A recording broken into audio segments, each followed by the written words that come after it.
Assalamualaikum warahmatullahi wabarakatuh. Waalaikumsalam warahmatullahi wabarakatuh. Selamat semua, semoga dalam keadaan sehat semuanya. Bertemu lagi dengan kita di Auditing 2 dengan tentunya beliau Bapak Pardi yang ahlinya audit di STI Surakarta ini. Baik, pada pertemuan kelima ini kita akan membahas masalah audit di aktiva tetap atau aset tetap. Bagaimana saja toh tekniknya, kemudian apa saja yang perlu kita ketahui di auditing aset tetap ini. Baik, langsung saja ke beliau Pak Pardi. Oke, terima kasih. Assalamualaikum warahmatullahi wabarakatuh. Semuanya sehat. Amin. Nah, untuk kali ini saya akan menyampaikan tentang audit terhadap aktiva tetap. Tentunya kalian semua sudah tahu bahwa aktiva tetap merupakan aset perusahaan yang sangat-sangat bermanfaat dan untuk mendukung operasi perusahaan.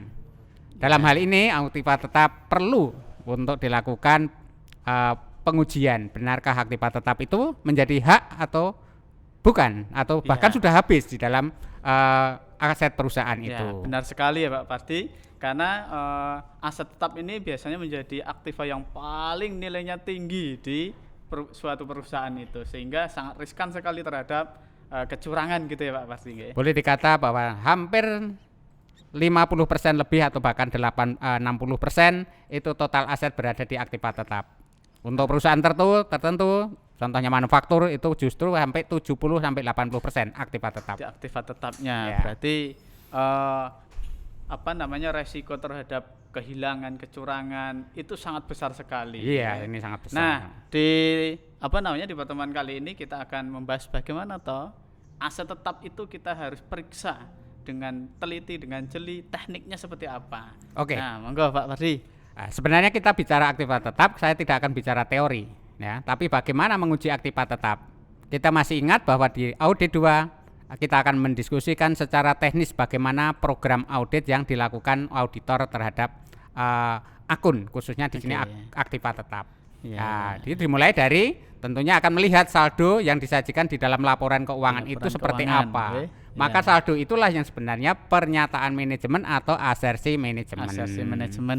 Nah, itu akan diuji melalui tentang keberadaan atau keterjadian aktiva tetap itu. Adakah aktiva tetap itu pernah terjadi dan adanya aktiva tetap itu mulai kapan? Yang kedua akan menguji kelengkapannya. Tentunya apa? Kelengkapan dokumennya. Pernah beli aktiva tetap, ada enggak dokumennya?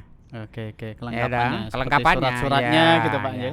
Kemudian penilaiannya, aktiva tetap akan tadi kelengkapan dokumen oke lah ada mungkin. Nanti akan kita lihat penilaian sudah tepat atau belum. Nah, biaya untuk pengadaan aktiva tetap ini dialokasikan kemana? Sebagai aktiva tetap atau bukan? Nah, ini perlu diuji. Biasanya selain dari biaya pengadaan itu kadangkala salah catat Pak, biaya ya. Pengalokasian biaya ini sering sekali terjadi. Ya, berikutnya juga ini kalau sudah kita melihat alokasinya hak dan kewajiban. Sebenarnya aset tetap atau aktiva tetap itu hak perusahaan atau bukan toh itu? Ya. Nah, ini yang perlu diuji. Jangan-jangan ada aktiva tetap yang sudah digadekan. Nah, kita harus uji itu. Padahal fisiknya masih di perusahaan. Ya. Oke. Nah, kalau itu sudah dilakukan pengujian terhadap hak atau kewajiban aktiva tetap, maka kita akan lihat penyajiannya sudah benar atau belum, sesuai standar akuntansi yang diterapkan atau belum. Ya, kalau kemudian kita temukan maka ada pengungkapannya. Ada enggak perbedaan?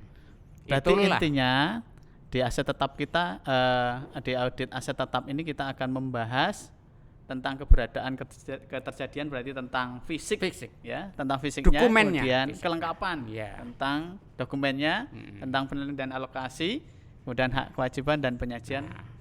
Itu sesungguhnya adalah audit. Maka akan diketahui saldo awal itu berapa yang disajikan oleh manajemen setelah melalui proses audit, mulai dari pemeriksaan keberadaan, kelengkapan, alokasi, mengenai hak dan penyajian dan pengungkapannya, maka ditemukan atau diketahui bahwa saldo aktiva tetap sesungguhnya ini loh setelah audit.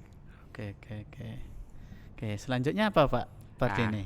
Nah, tentang pernyataan manajemen atau asersi manajemen aktiva tetap. Tadi dikatakan adalah keberadaan, kelengkapan itu harus kita uji masing-masing. Kan manajemen nyatakan, saya punya kok aktiva tetap. Iya. Ada atau tidak? Pernah terjadi atau tidak? Nah, itu yang kita akan uji. Nah, tujuan pengujian ini sebenarnya Iya. ya, tujuan pengujian terhadap aktivitas tetap itu untuk memperoleh apa? Keyakinan tentang keandalan catatan akuntansi yang ada Bersangkutan, dengan yang aktivitas ada tetap itu ya. itu. Yang kedua, membuktikan benar nggak terhadap aktivitas tetap itu terjadi yang berkaitan dengan aktivitas tetap. Membuktikan kelengkapan transaksi aktivitas tetap dicatat dalam catatan akuntansi kelengkapan saldo aktivitas tetap yang disajikan dalam neraca. Ini sebenarnya tujuan-tujuan dalam menguji aktivitas tetap. Oke. Nah, banyak sekali Pak kalau kita bicara tujuan aktivitas tetap, tapi inti atau prinsip tujuan penyajian aktivitas tetap adalah atau pengujian aktivitas adalah untuk meyakinkan bahwa aktivitas tetap itu benar-benar hak perusahaan. Oke, Pak Parti, sebelum kita masuk ke dalam Ya. nih, kira-kira bentuk aktivitas tetap itu ada apa saja toh Pak kalau di perusahaan itu? Oke, tergantung ya. Kalau kita melihat perusahaan yang paling rumit dulu, orang katakan kan paling sederhana, paling rumit industri. Nah, perusahaan industri, saya katakan tadi hampir 70-80% berada posisinya hak kekayaannya di aktivitas tetap. Aktivitas tetap. Nah, itu biasanya tanah. Ya, tanah yang paling besar ya Pak? Paling besar. Tentunya tanah itu tidak akan dilakukan apa istilahnya penyusutan, tapi tanah tetap diuji. Ya, cara pengujiannya nanti bagaimana? Oh, ini ada gedung tanah untuk bangunan, tanah untuk yang tidak dipakai. Lah ini harus dipilah-pilah ini nanti. Baik kok. Kemudian sertifikat tanah itu ada enggak? Jangan-jangan tanahnya ada, sertifikatnya sudah digadekan. Nah, ini masuk kelengkapan tadi Pak ya? Iya, kelengkapan. Ini yang memang harus melihat. Yang kedua adalah tentang mesin. Kalau industri mesin itu banyak. Kalau itu bicara mesin produksi itu aset paling tinggi juga. Karena apa? Nah, kalau kita lihat misalnya industri yang katakan tekstil di sekitar sini, mau Tipontek, mau Sritek, mau batik keris, itu mesinnya mahal-mahal semua. Mahal-mahal dan itu banyak jumlahnya. Bahkan kalau satu pekerja itu bisa mengendalikan 8 mesin, berarti kalau pekerjanya 50.000, itu 8 kali 50.000 mesinnya. Itu yang besar sekali. Besar sekali Pak ya? Iya. Nah, setelah mesin apa? Ada lagi, setelah menguji tentang alat-alat lain kendaraan. Ya, nah, ada kendaraan, ada gedung, ada inventaris kantor. Loh, ini banyak sekali. Kalau itu perusahaan manufaktur. Tapi kalau perusahaan dagang bagaimana? Nah, dagang itu sangat-sangat sederhana. Tadi tanah oke, bangunan oke. Paling kendaraan. Jadi asetnya enggak begitu besar ya. Yang paling sedikit lagi jasa. Jasa itu hampir aktivitas tetapnya kecil. Karena bisa aja jasa itu hanya menyampaikan. Nah, apalagi sekarang sifatnya online. Jasanya online sekarang. Nah, itu. Hanya perangkat lunak mungkin itu, ya. Nah, jenis-jenis aktivitas tetap. Oke, selanjutnya Pak Pardi. Untuk menguji terhadap aktivitas tetap, kita harus melalui program atau pengujian audit yang disebut program audit terhadap saldo. Saya hanya mengingatkan kembali kepada adik-adik bahwa kita kita akan menguji suatu saldo, tentunya harus diikuti dengan pengujian SPI-nya. SPI ya. Sistem pengendalian internalnya. Di pengendalian pertemuan 1, pertemuan 2 sudah saya jelaskan, 3, 4 sudah bahwa pengujian SPI harus betul-betul dilakukan. Ya, untuk kali ini saya tidak akan membicarakan tentang pengujian sistem pengendalian internal aktivitas tetap, namun prosedurnya atau prosedurnya sama dengan pengujian yang lain. Tujuannya untuk apa Pak? Untuk menguji SPI-nya ini? Oke, sebagai auditor jelas kalau kita mau menguji suatu akun itu harus ada 2 Pak. Ya, kita bicarakan pengujian sistem pengendalian internal. Manakala perusahaan tidak memiliki sistem pengendalian yang baik, maka sudah dapat disimpulkan auditor. Apa auditor akan menyimpulkan? Pasti saldo akunnya banyak yang bermasalah atau tidak tertib. Yang SPI-nya bagus saja, itu juga harus kita uji. Maka ada tahapan-tahapan. Bagaimana menguji SPI-nya? Kalau hasil uji SPI-nya menyatakan posisi sistem pengendaliannya bagus, maka saldonya kemungkinan juga disajikan dengan bagus juga ya? Wajar mungkin bagus lah istilah. Tapi itu tidak menjamin, tapi harus tetap diuji. Harus tetap ada pengujian substantif berikutnya gitu ya. Nah, kita akan bicarakan tentang pengujian substantif atau saldo. Ada beberapa yang kita lakukan dalam pengujian saldo. Sama ya ketika kita menguji akun yang lain, itu hanya 5 tahap program atau 5 hal. Yaitu prosedur pengujian awal. Kalau ini aktivitas tetap, ya prosedur pengujian awal aktivitas tetap bagaimana? Kemudian prosedur analisisnya terhadap aktivitas tetap. Ketiga, menguji terhadap transaksi secara rinci atas aktiva tetap. Aktiva tetap. Ya, berikutnya menguji terhadap akun rinci. Jadi rekening-rekening rinci atas aktiva tetap. Kemudian menguji terhadap pemeriksaan atau penyajian terhadap pengungkapan sudah benar atau belum. Ini program terhadap pengujian substantif ya di ya. aktiva tetap. Nah, masing-masing ini definisinya atau caranya banyak ini kalau disebut Banyak. metode atau teknik pengujiannya. Contoh teknik pengujian prosedur awal terhadap aktiva tetap. Apa yang harus dilakukan kan begitu? Apa yang harus dilakukan nih Pak di prosedur awal nih? Nah, disinilah prosedur awal. Kita bisa lah. Pertama kita mesti tentu melihat saldo aktiva tetap dalam laporan, di laporan keuangan. Ya, itu kita wajar kita lihat dulu di neraca. Saldonya berapa, akumulasinya berapa. Ya, benar itu Pak ya. Nah, kemudian akan terlihat juga di situ ya depresiasi di buku besarnya berapa. Kalau kita sudah melihat laporan keuangan, mesti auditor itu akan kembali ke saldo buku besar. Oke. Ya, toh. Kemudian menghitung kembali saldo aktiva tetap di buku besar, karena kita kembali ke buku besar sudah benar atau belum. Jadi auditor memastikan saldo di laporan keuangan seberapa besar dicocokkan dengan saldo buku besar, kemudian kita jumlahkan atau kita uji debitnya berapa, kreditnya benar atau tidak. Itu posisi-posisi yang harus kita lakukan. Berarti ditelusur ke buku besar kebalik ya Pak ya? Ya kembali kalau kita di awal besar. saya sudah jelaskan audit itu sebenarnya berjalan mundur. Iya toh. Ya kalau melaporkan laporan catatan akuntansi, laporan keuangan itu dari dokumen sampai laporan keuangan. Kalau laporan keuangan dari laporan keuangan, kalau audit dari laporan keuangan menuju dokumen. Justru kebalikannya. Gitu ya. Oke. Berarti harus paham juga dong Pak, laporan keuangan prosesnya dari awal sampai inilah saya bilang audit ini ya harusnya mahasiswa atau adik-adik semua sudah tentunya paham satu tentang siklus akuntansi. Siklus akuntansi itu bukan cerita. Ya. Tapi bagaimana menyeletakkan jurnal sampai menyusun laporan keuangan yang berdasarkan dokumen atau data. Kemudian bagaimana dia adik-adik atau teman-teman semua paham tentang analisa masing-masing akun. Misalnya analisa likuiditas, solvabilitas, rentabilitas, kemudian sampai perputaran itu harus sudah fase. Kemudian juga paham betul tentang sistem pengendalian internal perusahaan. Mata kuliah ini kelihatannya menghafal tapi sulit ini. Sebenarnya tidak menghafal. Ini analisa yang tinggi. Berarti harus ada basicnya dulu Pak ya. Iya. Nah, kalau dia SPI-nya katakan sistem akuntansinya tidak kuat, adik-adik enggak kuat, maka ketika menjadi auditor ini posisinya yang sulit, lemah artinya. Ini auditor yang tidak tahu sistem ini akan menjadi terjebak. Oke. Makanya seringkali kalau mata kuliah ini pasti ditaruh di akhir semester Pak ya. Di akhir pembelajaran. Di akhir pembelajaran. Karena harus ada basic ilmu akuntansi yang lainnya. Kebetulan ini kita letakkan audit 2 ini di semester 5. 5 ya dianggap cukup lah, berarti sudah menguasai ini. Walaupun sebenarnya tadi kalau bicara tadi ini masing-masing harus dasarnya kuat, pengantar ya. Akuntansi keuangan, advance atau lanjutannya, termasuk sistemnya di sistem akuntansinya. Oke. Bisa kita lanjut Pak? Lanjut. Oke. Nah, ini prosedur analisis. Kalau tadi prosedur awal, gitu. Awal saja bisa banyak, tapi tekniknya. Prosedur analisis apa yang kita analisis? Tentunya perhitungan rasio keuangan berkaitan dengan aktiva tetap. Ya, berapa rasionya? Bisa rasio itu ya bandingkan saja, misalnya peristiwa atau transaksi yang tidak biasa. Kita lihatlah apa yang lihatnya di buku besar. Saya selalu auditor ketika membaca laporan keuangan lari ke buku besar. Ya toh. Kalau bicara analisa aktiva tetap, lihat di buku besar kan nggak banyak kalau aktiva tetap. Tidak setiap hari beli. Di buku besar kelihatan tidak banyak juga transaksi. Maka lihatlah transaksi yang nampak tidak biasa.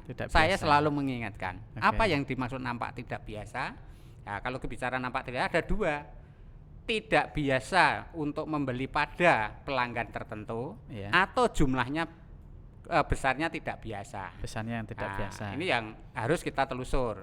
Kemudian perubahan akuntansinya, perubahan usahanya. Ini akan mempengaruhi aktiva tetap, termasuk salah saji mungkin enggak ini untuk menguji rasio-rasio Pak Eko. Itu berarti bisa dilihat dari perubahannya ya. Iya, mutasi itu di buku besar semua. Perubahan nilai dari tahun kemarin ke tahun ini bisa ada kenaikan atau penurunan yang signifikan atau tidak gitu Pak ya. Oke, iya. Selanjutnya Bapak? mungkin adik-adik bisa lah misalnya ini rasio ini saya gambarkan aja rasio Iya. tingkat perputaran penjualan bersih dibanding rata aktif tetap. Untuk apa sih auditor membaca atau membuat rasio perputaran aktif tetap ini? Sebenarnya untuk nguji tahun kemarin berapa sih Iya. rasio tingkat Rasio. perputaran aktif tetap ini? Turun atau naik? Turun atau naik Iya, toh. dibandingkan dengan tahun Nah, kalau yang- turun jangan-jangan ada masalah jalan. apa gitu loh. Oke. Kemudian rasio laba bersih dengan aktiva tetap. Nah, untuk apa sih ini? Auditor harus bisa punya keyakinan. Sebenarnya aktiva tetap ini menggambarkan, untuk usaha ini mendukung seberapa besar memperoleh laba dibanding tahun kemarin gimana?